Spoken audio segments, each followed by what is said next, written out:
Bueno, egia esan urtea daramatzazkagu Lazkaon, elkartasun aste bukaera, astea deituta pixkat preson eta seniden eskubideen defentsan edo.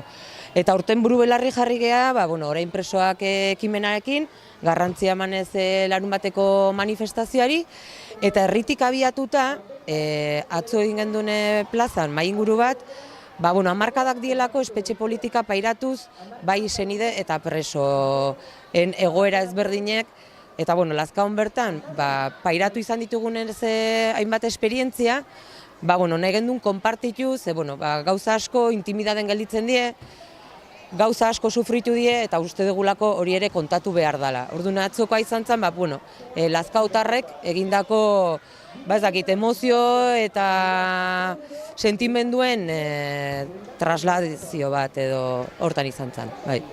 Gaurko plana azken batean da, pixkat kalean mobilizazio bat eginez, biharko deialdiari bultzada ematea. Hortatik aparte baita ere bai nahi deu, biharko deialdin ingurun, testu inguru baita ere bai nahi deu, Lazkaon herritarrei zabaldu nahi dieu.